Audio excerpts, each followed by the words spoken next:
My family moved from the chaotic pulse of Mumbai to the secluded estate in Coorg. When I was 19, my father, a retired colonel army officer, had built his fortress, a sprawling two-store bungalow of stone and teak, deep within a valley of silver oaks with coffee plants. Our nearest neighbor was 5 kilometers away from our house. Behind us lay the impenetrable wildness of the Brahmagiri Wildlife Sanctuary. The house was a dream, a private gym, a mahogany bar, and a state art of home theater in the basement. I felt like it is paradise until that night in March 2022. My parents had driven into Medicare for a dinner party, leaving me alone. I invited Ananya, my girlfriend from college, over. We were in a basement theater watching a movie loud action flick. I would sneak a bottle of a Kingfisher from my dad's bar, feeling invincible. But halfway through the movie, the air changed. You know, the primal instinct? The one that tells you are no longer the apex predator in the room. My skin began to crawl. My eyes kept darting to the high, narrow basement windows that sat at ground levels. Looking out into the ink black estate, I felt heavy, greasy, and gaze on the back of my neck. I did not say a word to Ananya because I don't want to ruin the night, but my heart was hammering against my ribs like a trapped bird. After the movie, I walked her to her scooty. The mist had rolled out in, thick and smelling of damp earth. As her taillights disappeared into the trees, the silence of the valley rushed back in, suffocating me. I went back downstairs to lock up. I off the theater lights, leaving only the dim glow of the bar.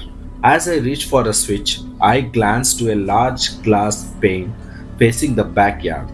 My breath was hitched. There was a man standing less than 2 feet from the glass. He looked like a beggar. Filthy hair, clothes torn into the grey rags, but it was his face that destroyed my soul.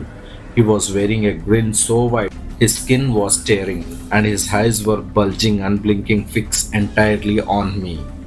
In his right hand, he held a long, rusted Kodava Pichi Katti, a traditional Coorg dagger. He was rhythmically, softly tapping the tip of the blade against the glass. I froze.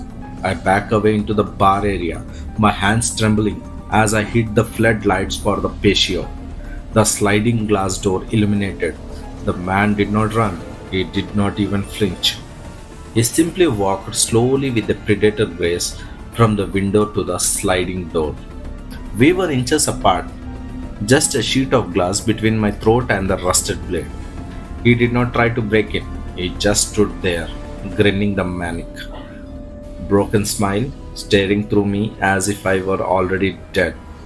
I rushed upstairs just as my parents came from outside. I told my daddy, I need a doctor. I am seeing things. There, the man with a knife outside. My mother turned ash white. My father did not hesitate. He grabbed his license 12 bore double barrel shotgun from the safe and disappeared into the mist. My mom was whispered, Arjun, there have been reports a drifter from the forest campus. He's been staking the isolated estates. The police haven't caught him yet. No prints on the wet stone, no signs of struggle, just the wind whistling through the silver oaks. But that night, the tapping began. It was coming from directly beneath my bedroom floor, the ceiling of the basement theater. It lasted until 4 a.m. For 2 weeks, I lived in a waking nightmare. I heard heavy thuds on the terracotta roof tiles. I felt ice in every shadow. Late March brought a freak cold snap and heavy fog. My parents had to leave for an emergency in Bangalore, leaving me with Shera, our massive pitch black Rottweiler. Shera was a silent guardian, but that night he was different. I heard it, the crunch of dry leaves outside, heavy, deliberately steps, Shera stood by the front door, a low, vibrating growl shaking his chest. Then he erupted. It wasn't a bark, it was a war cry. Door was knocked. A slow, hollow sound on the heavy teak door. I clutched the shotgun my father had left me, my fingers right on the trigger. I did not make a sound. I did not breathe. The next morning, I found the evidence. Circled the entire bungalow. They were stopped at every single ground floor window. I followed them into the plantation for half a mile. The tracks were erratic, looping back, zigzagging, as if he wanted me to follow him into the deep brush. That same night, the tapping returned, louder and aggressive. Something snapped. I grabbed the shotgun, threw open the second floor balcony doors, and clicked on the high intensity searchlight. There he was, standing in the middle of the lawn. Same rags, same rusted knife, same horrific. Wide eyed grin. He looked like a demon manifested from the woods. I shouted, I screamed, "Leave from here!" leveling the barrels at his chest. "Otherwise, I will kill you!" But he did not move. He just kept smiling, as if he knew something I don't know. I aimed at the dirt of his feet and pulled the trigger. The roar of the shotgun shattered the valley silence.